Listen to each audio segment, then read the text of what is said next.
जिला स्वास्थ्य समिति और स्वेच्छासेवी अनुष्ठान मे आई हेल्प यूर मिलित आनुकूल्य नील आकाश निमंते स्वच्छ वायु दिवस जिला मुख्य चिकित्सालय सभागृह में अनुष्ठित हो जाइछि। जिला जनस्वास्थ्य अधिकारी डाक्तर सुमित्रा देव अध्यक्षतार अनुष्ठित सचेतनता सभा मुख्य अतिथि भाव डाक्तर मृत्युंजय मिश्र, सम्मानित अतिथि भाव डीपीएम अनिल महांती प्रमुख जोगदे वक्तव्य रखिते। किंबा जो क्रोनिक रोग अच्छे सीओपीडी कहते क्रोनिक ऑब्स्ट्रक्टिव पल्मोनरी डिजीज नहले लंग कैंसर ये थ्री कॉमनेस्ट जो कॉमन कारण होचे आउ अधिका जति हबो जति एयर पोल्यूशन ने आपनकर वायु नष्ट कर देबो जते माटी रहबो से माटी में कोन हबो पानीटा तळ बुझिबो सो माने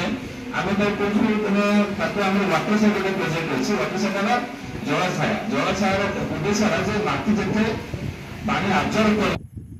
जदि आमे कोनोसी कारण जो हिसाब रे आमे जदि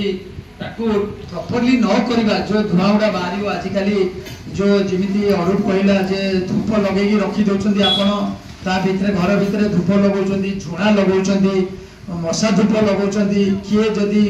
ए जो घसी गोबर घसी रे चुली जालुछंदी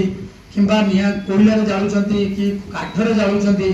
सेतरे बहुत गैस होछ आपण देखिथिबे सेतरे बहुत गैस होछ सेटा एक्चुअली इनडायरेक्टली सेटा एयर रे मिसुची जो एयर रे मिसला बेले एयर